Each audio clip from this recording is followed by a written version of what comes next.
예, 여러분 안녕하세요. 이번 시간은 제가 예전에 그 사법시험에서 출제했던 경험을 그냥 설명을 드리도록 하겠습니다. 원래 이런 시험을 갖다가 출제했다는 경험들은 원래는 그 서약서 같은 거, 보안 서약서에 써야 돼가지고 자세한 내용은 설명을 잘 못 드립니다. 그런데 이제 이 사법시험 같은 경우는 이미 폐지가 되어서 더 이상 사법시험은 보지 않기 때문에 아마 이 사법시험과 관련된 내용을 말씀드려서 아마 다른 시험들에서 이 유사한 방법으로 할 거기 때문에 이런 방식을 참조하셔서 나중에 뭐 수험이라든지 이런 데서 도움이 되시라고 이제 내용을 전해드립니다. 일단 이런 시험을 볼 때는 보통 이 합숙 출제를 들어가게 되면 인터넷이 연결이 안 되고 들어갈 때도 그 보안 요원들이 보안 검사를 합니다. 그래서 USB라든지 뭐 디스크 아니면 뭐 여러 가지 그 자료 같은 거를 일반적인 책은 가져갈 수가 있지만 이런 그 전자장치는 아예 못 갖고 들어가고요. 그럼 이제 들어가면 처음부터 이제 사람들이 두 가지가 있는데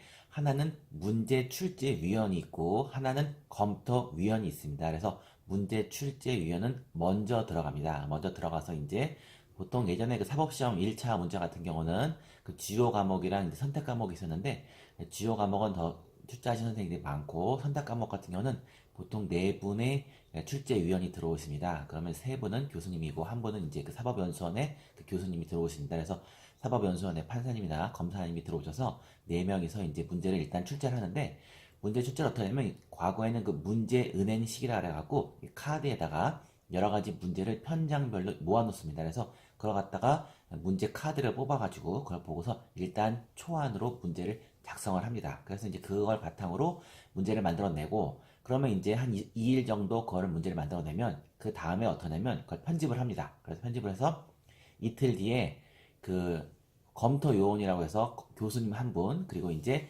그 전에 사법시험에 합격한 학생 중에서 성적이 좋은 학생, 그 과목에 성적이 좋은 학생 두 명이 같이 들어옵니다. 그래서 이제 그 검토하는 그 학생이 먼저 그 시험을 문제를 풉니다. 그래서 시험 문제를 풀어가지고 그 난이도 조절을 씁니다. 왜 난이도 조절을 쓰냐면 보통 수험생들은 시험 전까지 열심히 공부하다 보니까 실력이 제일 좋은데 이미 1년 전에 시험 붙은 사람들 때문에 사실 기억을 잘 못합니다. 그래서 요 사람들의 실력이 거의 실제 수험생하고 실력이 비슷하다라고 생각을 합니다. 그래서 이제 그 수험생들이 그 검토하시는 분들이 보고 난이도 조절을 씁니다. 그래서 출제하는 사람들이 이건 상이다, 하다 이런 걸 보통 표시하는데 이 수험생들은 그 자기가 문제 풀고서 이게 상이다 하다를 표시합니다. 그럼 대부분 선생님들이 난이도가 상이나 하라고 이렇게 상이라고 생각하면 이해가 좀 어려운 문제를 상이라고 생각하시고 암기 같은 걸 하라고 하시는데 실질적으로 이 검토하는 학생들 입장에서 어떻게 하냐면 암기를 오히려 상으로 생각하고 이해를 하로 합니다. 왜냐면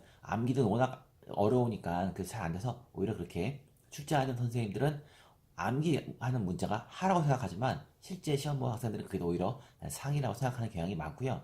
그러면 이제 그걸 바탕으로 해서 이 검토 교수님하고 그 검토 학생 셋이서 이제 그 문제를 보고서 그다음 뭘 하냐면 이제 그 합니다. 그래서 뭘 주로 많이 하냐면 이게 혹시 기출하고 중복되는 건가? 학원 모의고사 문제하고 똑같은가? 그리고 문제가 혹시 애매한 지문이 없나? 그 다음에 중복 답안이 혹시 있나? 이런 거를 어떻게 하든지 꼬투리를 하나 더 잡아서 그 보냅니다. 그럼 거기서 뭐 의견 수용 불수용으로 서로 왔다 갔다 한 이틀 정도 그걸 서로 얼굴 보지 않고서 서면으로만 질의를 하다가 맨 마지막에 서로 모여갖고 같이 합동 토론을 하면서 그때 문제들을 갖다가 비교하면서 다시 한번 읽습니다. 근데 그때 이제 사람이 의견을 논의하면서 지문이 이상하다 아니면 지문이 두 가지 된다. 복수 정답이 될 수 있다. 출제 오류 이런 것도 판단하고 판례가 만약에 대법원 판례면 최근 건지 아니면 과거 건지 바뀌었는지 이런 것도 다 대부분 확인을 합니다. 그리고 이제 워낙 그 지방법원 판례 이런 건 잘 안 내고요. 제일 문제가 되는 건 학설입니다. 학설. 학설은 거의 안 내려고 합니다. 왜냐면 학설을 내면 나중에 이 근거 자료가 찾기가 어렵습니다. 그래서 대부분 그 판례를 많이 내려고 하고요.